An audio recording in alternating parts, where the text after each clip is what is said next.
I grew up in the synagogue. I knew of nothing else. As a matter of fact, I had very few friends who were not Jewish. There was a lot of racial tension in our city. So I was in about the 4th or 5th grade, and this friend of mine, Larry, came up to me. Out of the clear blue sky, he pointed his finger at me and says, "You killed Jesus." And I said, "I don't even know who you're talking about." I was really scared. I mean, me? How could I? I mean, I was a young child. One of the people I connected with, who became a very good friend of mine, was from Miami Beach. And he was a guitarist, and I was a drummer. So we connected right away. He said, "So would you like to do some drugs?" And I go, "Well, I don't know." And he said, "Let's try it." What is this stuff? I mean, it was like the most incredible feeling I've ever felt. This is what I want to do for my life. I want to be a musician. I was just having the time of my life, not being home, being away. Kind of left my Jewish roots back at the house. So we showed up at this club, and we set up our equipment. Attached to the club was a cafe, and there was this really, really cute girl. And I tell you, my eyes just went boom. I said, "I'm going to marry this girl." And I said, "Hey, how would you like to come with me?" She goes, "Okay." And I had our first child within a few years. We were immersed back into the congregation, back into that synagogue that I grew up in as a kid, and that my family was instrumental in starting. We do business. I'm in the scrap metal business, and we do business with this fellow, and his name was Sam, his wife's name was Louise, and they were the sweetest little Jewish couple you'd want to meet. Monica and I take a trip to Vermont. On the way back from Vermont, we stop and see Sam and Louise at their house because they invited us. Louise, I've never met her before, but she's this real cute little Jewish lady, and she started talking about the Jewish Messiah, Yeshua. She was like, "You gotta hear about this. It's changed my life." She says, "You've never heard of Yeshua?" And I says, "No, I've never heard of Yeshua." And she says, "Well, I bet you've heard of him as Jesus." Louise, stop right there. I says, "I'm Jewish. I don't believe in Jesus. I was intrigued about this Yeshua guy, but this Jesus, no, it's not for me." But thank you, Louise. Thank you very much. Right about that time, I started having a real drug and alcohol problem. Whatever pain I was in or feeling, it would take that away. My dad passed away at a very young age. He was like 52 years old and died from cancer. Just gotten divorced a couple of years before that, and I mean, all this stuff was caving in on me. I had to drive myself to the emergency room because I was thinking I was having a heart attack. And as I was driving home, there was a stretch of road that usually had a lot of truck and car traffic in the middle of the week. I said to myself, I'm done with this. I can't take it anymore. I'm going to end my life. I'm going to kill myself. The first truck that I see coming towards me, I'm history. I'm done. I wasn't even thinking about the truck driver. I wasn't even thinking about anybody but myself. I was just wanting to kill that pain permanently. And in 2 to 3 miles, there was not one car or not one truck. I get home, and my wife says to me, "What are you doing home? It's the middle of the day." "You don't understand. You have no clue." And I took her engagement ring and her wedding ring, and I threw it across the room. I didn't know what was happening. I was out of my mind. I was just gone.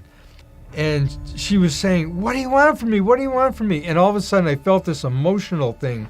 And I opened my mouth, and out of my mouth came these words, "I just need to be loved." And I go running at the end of the hall is our door to our bedroom. And I go through that door, and I shut the door, and boom, I hear the door crack. And I jump into bed, and I just start screaming, "God, help me. I'll do anything, God. Just stop this pain. Just stop this pain." I couldn't take it anymore. I was going crazy. And my wife walked in the room and says, "Your psychologist is on the phone. He wants to talk to you." "Yeah, what's going on?" He goes, "No, you tell me what's going on." And I said, "Well, I'm just having a bad moment here." He goes, "According to your wife, you're having a very bad moment." He says, "I want to see you first thing tomorrow morning in my office, and you're going to need to go to rehab." So I go to this rehab, and I get a sponsor.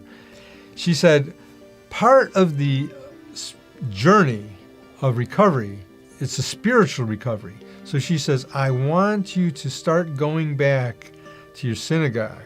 But I would be faithful. I'd go every Friday night. I would be going to the service. They asked me to be on the board of directors. And I said, okay, I'll be on the board of directors. And after a while on the board of directors, they said, we'd like you to be vice president. And I said, okay, I'll be vice president. After a couple of years, they said, okay, we'd like you to be president of the synagogue. And I said, okay, I'll be president of the synagogue. So here I am, president of the synagogue. I was sober at that point 10 years. My wife was having some issues on her own with drinking at that point. One day I just said, Monica, I think I'm done. I think we're done. I think we should get a divorce. Something happened to Monica. All of a sudden she was like starting to go in on Sundays with a Bible under her arm and heading off to a church. I says, just don't tell him your last name because I'm the president of the synagogue. She goes, okay, don't worry. And I picked up the phone. I said, Sam, I got a problem. He goes, what is it? I'm president of the synagogue. Monica's going to a church, on Sunday morning. We're getting divorced. I said, you know all about this Jesus stuff. Tell me, what do I do? Do you have a Bible? And I says, yeah, I have my bar mitzvah Bible. At synagogue, we read out of a siddur, and we never even open the Bible. I mean, the closest thing we get is the Torah, the first 5 books of Moses. Turn to Isaiah 53. I turned to Isaiah 53. Turn to Psalm 2. And I said, okay, flipped it over, found Psalm 2.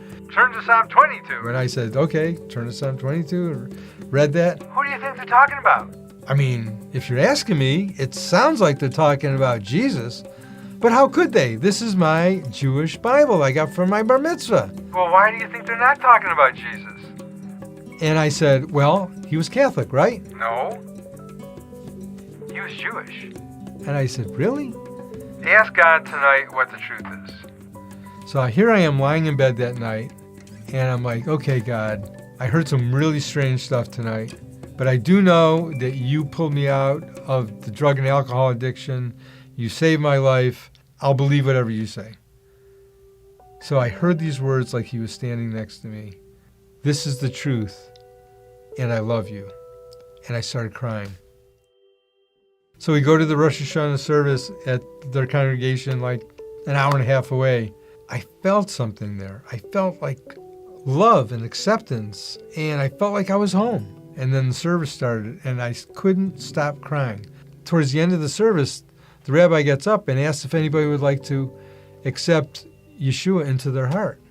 I was like, yeah, I do. But then I thought about it. I said, well, I'm president of a synagogue.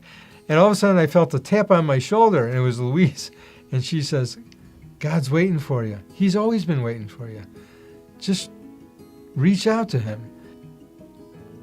I never thought I could be Jewish and believe in Jesus. I thought the two were entirely at opposite ends of the spectrum.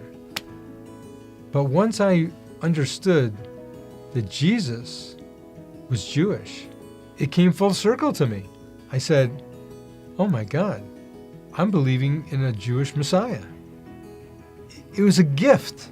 It was a gift that I didn't even deserve. But he loved me so much, and he loves us all so much, and he loves you so much. Just ask him for the truth. That's all. Just ask him for the truth. What is the truth? When I cried out to God the Father, he saved my life. When I said that prayer to accept Yeshua, Jesus, into my heart, he saved my soul.